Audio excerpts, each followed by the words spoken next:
Қазақ халқының рухани жәдігерлердің ішінде мақтан жетер бай мұраларының бірі дәстүрлі әндер. Музыка зерттеушілердің айтуына қарағанда халқымызда 5000-нан аса күй, 12000-ға жуық ән бар көрінеді. Біз бүгін дәстүрлі өнер мектебінің табалдырығын жаңадан аттаған жас өнерпаз Жадыра Құдайбергенова жөнінде сөз қозғамақпыз.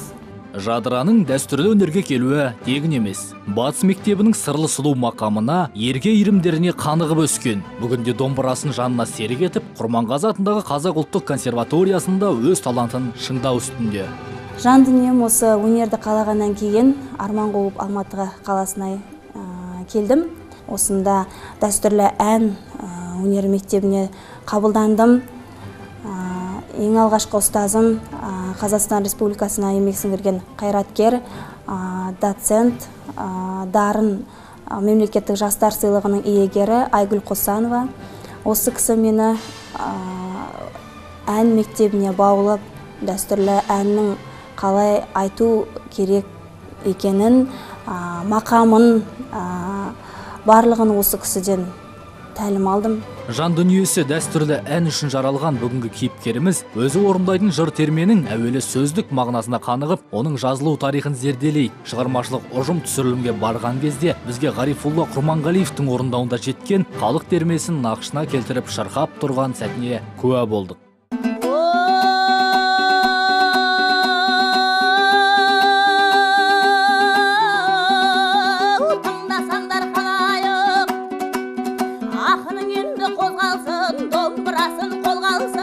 Біздерін батыс әндерін орындаған кезде мұғалімдеріміз, ұстазымыз күй класын бітіріп келу керек деп айтып жатады. Сондықтан да күйге қолымыз, қағысымыз жүрдек болу керек. Дауыс жағынан дауыс қою өзіміздің мұғаліміміз бар. Сол мұғалім бізге дауысымызды қойып, иірімдерін барлығын сол кісі арқылы аламыз. Екінші сыныптан бастап қолына домбыра ұстаған бұл тақиялы қыз дәстүрлі әнге 21 жасында түбегейлі бет бұрған. Оған дейін кәсіби домбырашылардан тәлім алып, күй мектебін тәмамдаған.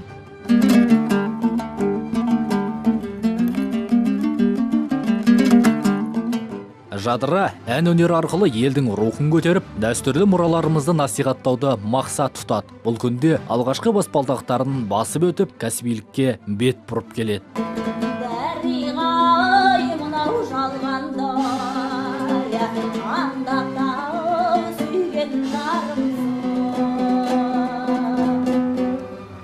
Беу, па шіркін, керемет. Қазақтың әні мен күйі ұлттың бекзат болмысы, жүректі сыздатқан сағынышы, көңілді тербеген сезімі. Қазақтың дәстүрлі әні мен күйі барда, ұлттың ертеңі жарқын болары хақ.